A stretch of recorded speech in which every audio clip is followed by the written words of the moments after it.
Në zemër të qashisë së vjetër të Shkupet, ku historia dhe kultura ndërthure në çdo rrugicë, ndodhet atelja e Semra Rashitit, një hapësirë ku arti i kaligrafisë merret përmes duarve të saja të talentuara. E diplomuar për arkitekturë, Semra e gjeti pasionin e saj të vërtet në kaligrafi gjatë pandemisë, duke mësuar këtë art përmes kurseve online. Ajo është një nga kaligrafistet më të njohura në rajon, duke krijuar vepra unike që tërheqin vëmendjen e vendësve dhe turistëve. Përmes punës së saj, Semra jo vetëm që ruan dhe promovon traditën e kaligrafisë, por edhe frymëzon të rinjt të ndjekin pasionet e tyre artistike. Ajo na zbulon për rrugtimin e saj deri tek hapja e biznesit. Unë me pjesën e artit, me piktura, me vizatime, jam marrë prej që në fëmijëri.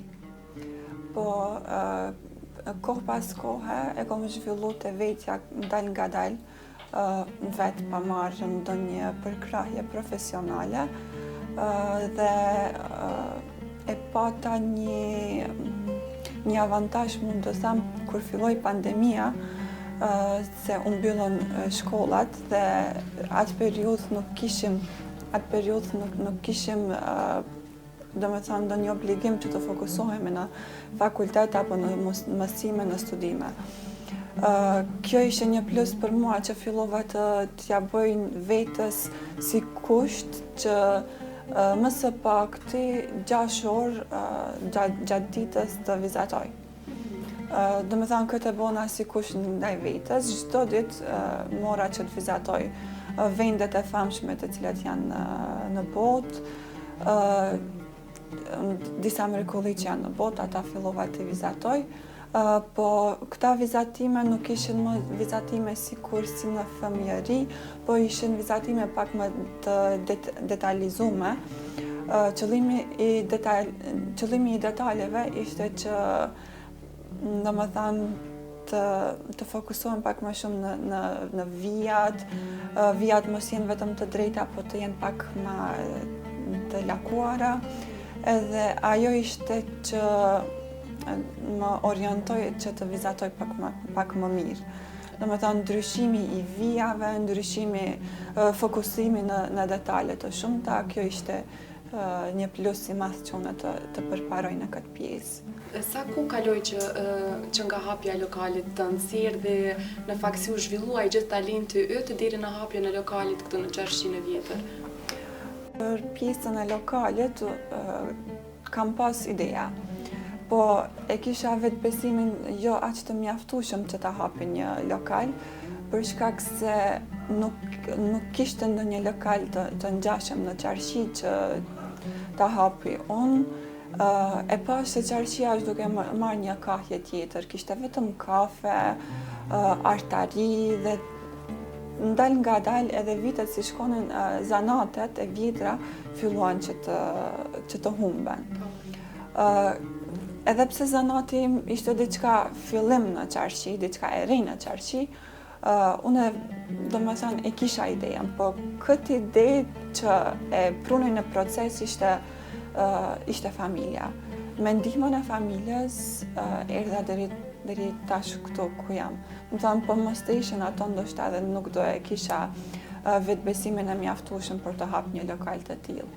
Po tash e shoh se domethënë tash bëhet 2 vjet që kam hap lokalin dhe me të vërtet ka shumë interesim. Ka interesim edhe prej vendasit edhe prej vizitorëve nga shteteve të jashtme. Por për shkak lokacionet ndoshta është edhe më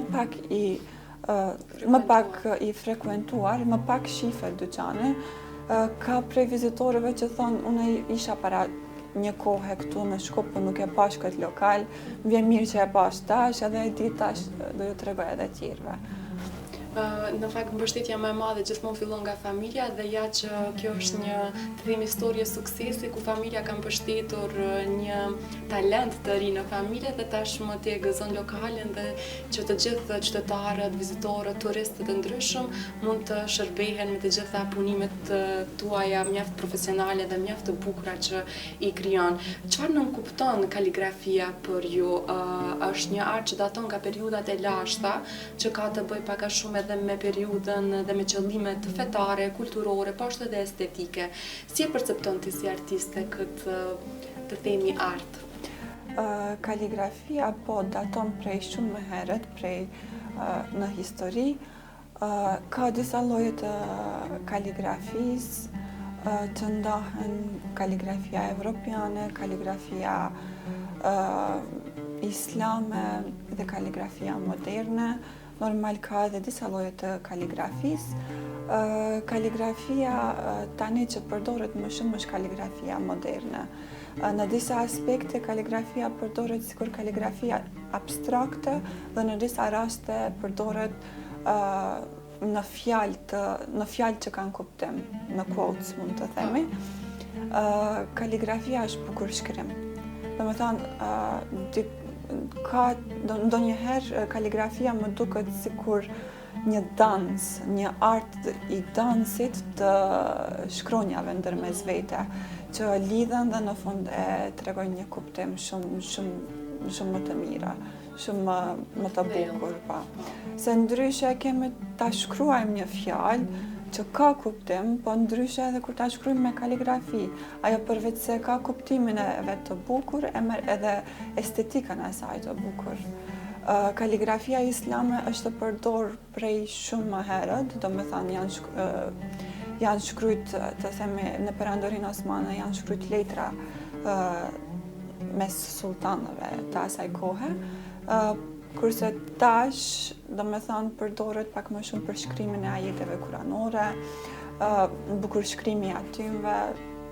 Mund të them se deri tash, se përveç se kaligrafisë bëj edhe piktura tjera me peizazhe, po pak më shumë mund të them ka interesim kaligrafia islame.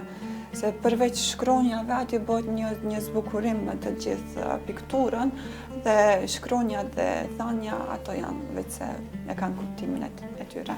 Më trego pak më shumë se si e mësove, në fakt ku e more kursin për kaligrafi, pasi që ti dhe me profesion po studion arkitekturën, pak a shumë lidhen edhe këto dy të themi profesione të ndryshme, mirë po kanë të bëjnë me të bukurën, me artin, mirë po si u të themi profesionalizove në këtë fush. Duket që ke përfunduar edhe disa kurse të ndryshme në Turqi, na trego pak më shumë se si është zhvilluar i gjithë rrugtimi yt. Kështu, domethënë si e përmenda pak më herët për pjesën e kaligrafisë dhe pikturës, jam mësu, themi vet, prej videove që kam pa në internet, kam marrë pjesë në për workshope të shkurta, që fatkeqësisht tek ne përveç se realizohen pak workshope, por realizohen edhe pak kurse për kaligrafi, janë shumë të ralla, mund të them që nuk ka as pak, për shkak se kaligrafia është një degë në vete e profesionalizuar dhe tek ne këtu ka shumë pak profesionistë që mirën në këtë fushë. Këtu te ne besoj që, domethënë kjo kaligrafia është art që vjen prej nga Turqia. Një periudhë kishte këtu një profesor që ka mbajtur disa kurse të kaligrafisë, po fatkeqësisht atë periudhë nuk kisha edhe informuar që të marr pjesë në atë kurs, po me shpresë që në të ardhmen ndoshta edhe unë do e mendoj këtë pjesë që të bëj një ftesë ndonjë profesori që ka pak më shumë dijeni në këtë fushë të kaligrafisë, edhe besoj që do të bëhet ndonjë kurs pak më afatgjatë. Se kaligrafia nuk do workshope 1 orë, 2 orë, nuk mundet ashtu të mësohet, është një proces pak më i gjatë i mësimit. Unë mund të them këtë pjesë, domethënë ja sugjeroj edhe tjerëve se si të mësoheni vetë. Unë kam shkruajtur kaligrafi. Ndoshta 10 kaligrafit e para nuk kanë qenë të drejta, ndonjë shkron ka qenë më lart, ndonjë më poshtë, ndonjë më e vogël, ndonjë më e madhe. Po derisa të mësohen këto duhet pak kohë. Mund të themi, domethënë 10 vizatimet e para do të jenë nuk do të jenë më dobta. 10 vizatimet e dyta do të jenë pak më okay. Kështu, duke vazhdu, duke mësu dorën se si ti bëj lëvizjet, se si mos të frigohet dora, se ndonjëherë përderisa vizatoj mundet që dora të frigohet edhe të filloj edhe të dridhet. Për këtë arsye edhe dal nga dal, duke unë personalisht kam këshyr disa video, po edhe kam këshyr edhe dikush tjetër, nëse ka bo kaligrafia, kam shiku lëvizjet e dorës, pushimet, ato të themi ato zbukurime që i kanë bo, dhe nga dal mësohen edhe idejat vinë përderisa vizaton. Me praktik, çdo artist e gjen edhe vetën në gjatë rrugtimit, domethënë gjithmonë duhet të kemi durim, sepse arti është aty, mirë po duhet ta gjejmë edhe mënyrën se si ta shprehim atë edhe në letër për të gjithë ata që të paktën e kanë pasion të tillë. Unë do pak Semra të flasë për sfidat që i sjell kjo punë, mirë po edhe sa falëndërues është si profesion. Ti e the që në Maqedoni nuk ka shumë artistë të cilët e bëjnë këtë profesion, nuk e zbatojnë në fakt në vendin tonë, mirë po sa është profesion falëndërues dhe sfidat të shumta që i sjell si profesion. Fatkeqësisht sfidat janë të mëdha, për shkak se ende nuk është thënë ajo tabuja për piktura. Të themi pak më shumë ka vlerë piktura e printuar sesa piktura e punuar me dorë. Nuk e di, ndoshta ende s'kemi arritë deri në pikën si mentalitet se ta kuptojmë se puna e dorës është më e veçantë se sa puna e printuar. Sfidat janë të larta për shkak se nuk vlerësohet aq shumë. Se ti do e them këtë ndoshta që të mos keq kuptohem, po make-up artistat më shumë vlerësohen se sa artistat që e punojnë punën e dorës, dhe ajo punë mbetet ndoshta për dekada më shumë. Ndryshe, sfida kam pas që domethënë ka prej klientëve që më tregojnë ndonjë pikturë të ndonjë artisti tjetër që e ka punu edhe këtu, edhe jashtë shtetit, dhe presin që ajo të jetë copy-paste, të jetë e njëjta. Për fatkeqësisht nuk mundet, se secili artist e ka përjetimin ndryshe me pikturën që e bën, e ka inspirimin ndryshe. Ka artista që ndoshta e ka marrë atë punë, e ka bërë për 1 orë, 2 orë, por ka edhe artista tjerë që punojnë pak më gjatë. Unë e kam procesin pak më të gjatë të punimit, për shkak se pres që të më vjen inspirimi dhe ta bëj atë punë. Të kthehem te ajo pjesa se presin të jetë e njëjta, sikur në foto, pa e kuptuar se piktura është pikturë. Ngjyrat në pikturë janë të vendosura prej vetë artistit, janë të përpunuara, varet edhe prej stilit të artistit që e punon, kurse fotografia e marrur është diçka tjetër. Që luan rol shumë të madh, ndryshojnë edhe shprehjet e vetë artistit. Ka edhe foto të ndonjë peizazhit që presin të jetë po ashtu e njëjta. Ajo mund të bëhet, po këtë e bëjnë artistat që punojnë teknikën e realizmit. Realizmi është një deg tjetër dhe ajo kushton edhe shumë. Të flasim pak edhe për klientelën, pra kemi shumë vendas me siguri që janë të interesuar për piktura, po ashtu edhe për kaligrafi, por edhe si qëndron edhe komunikimi me turistët. Me siguri turistët ndoshta më shumë nga ata janë më të informuar për këtë, të themi, deg të artit. Si qëndron kërkesat e shumta që i gjen edhe nga klientët?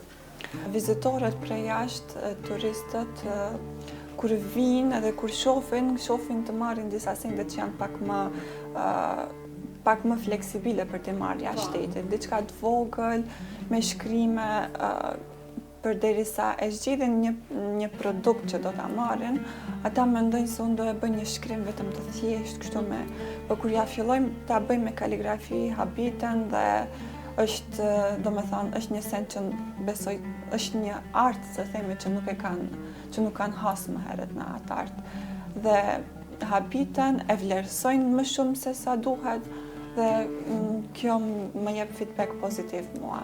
Sa I përket vendasve, vendaset pak më shumë miren me pjesën e pikturës, jo pëlqen pjesa e pikturës. Këto është dallimi se pikturat janë pak më vështirë t'i marrim jashtë shtetit. Për këtë arsye edhe vizitorët nuk I marrin pikturat. Vendasit fokusohen te pikturat, siç e thash më herët edhe pikturat. Sepse mund t'i presin edhe me porosi. Po, domethënë të zgjat më shumë procesi. Unë punoj në këtë mënyrë, pak më shumë me porosi. Kam edhe piktura që vetë I bëj, po ajo më varet prej personit a do t'i pëlqej apo jo. Nëse jo e porosit sipas dëshirave edhe sipas ngjyrave që përshtaten me vendin që do ta vendos pikturën. Sa I përket vendasve, unë në kohën e pandemisë kam filluar me artin mural. Arti mural ishte ajo që ishte fillimi I gjithë këtij rrugtimi që kam arrit deri tash. Artin mural e kam punuar në disa kafe, në disa vende të hapura, po fillimisht e kam filluar në shtëpi. Pata një interesim të madh, interesim kur tham një reagim pozitiv prej familjarëve, prej shoqërisë me punën që e bëja në artin mural dhe mund të them tash pak më shumë ndihem sikur semra që punon murale si semra për kaligrafi. Dhe artin mural e punoj edhe nëpër shtëpia, ka prej klientëve që dojnë ndonjë shkrim islamik që ta kenë në mur, ose kanë, domethënë dojnë thjesht pjesën e jashtme të shtëpisë, mos jetë vetëm e bardhë, po pëlqejnë që të ketë ndonjë natyrë, të ketë diçka, ndonjë mesazh. Se pra unë jam e sigurt që pas gjithë kësaj bisede, shumë nga qytetarët dhe të gjithë shikuesit që po ndjekin këtë bisedë do t'ja interesohen, më shumë do t'inspirohen pse ju edhe të gjejnë pikturat e tyre, të cilat ju përshtaten siç e the edhe me ambientin e shtëpisë, apo të bëjnë edhe murale të ndryshme nga ty, të kenë si kujtim që e cekëm pak më parë, pra që do të mbesin për shumë kohë të gjatë në shtëpitë apo edhe në vende të ndryshme ku do t'i vendosen, mirë po ashtu edhe për pjesën e kaligrafisë, jam shumë e sigurt që të ketë interesim sa më të madh. Mua për fund dua të di një mesazh të cilën do të përcjell Semra si artiste, e cila e bën një profesion I cili është mjaft I vjetër, mjaft unik, dhe është një profesion që fatkeqësisht nuk dua ta them në zhdukje, mirë po është shumë I rrallë.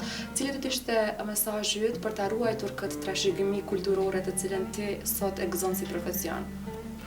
Të largojmë tabut që I kemi prej mentalitetit që na I kalon, mentalitetit ose traditës të themi,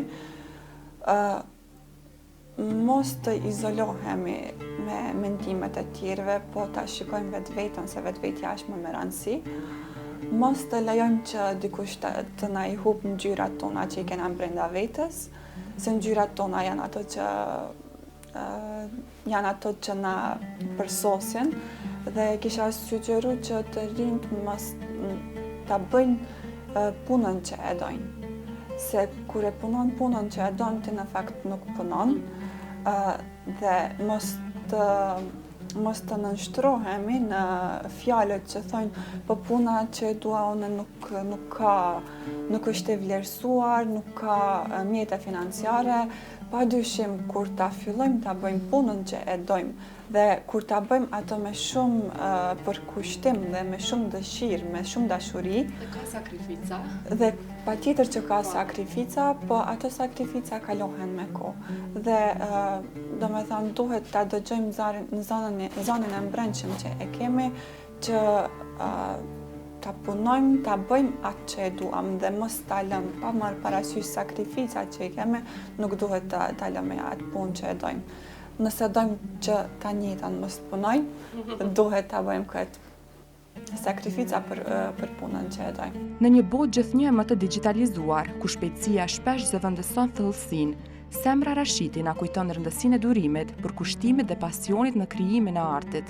Përmes kaligrafisë, ajo jo vetëm që ruan një traditë të lashtë, por edhe ndërton ura kulturore dhe shpirtërore që lidhin të kaluarën me të ardhmen. Historia e saj është një dëshmi se ndjekja e pasionit dhe besimi në vetvete mund të çojë në realizimin e ëndrave më të mëdha. Le të jetë rrugtimi i Semrës një frymëzim për të gjithë ata që kërkojnë të gjejnë zërin e tyre përmes artit.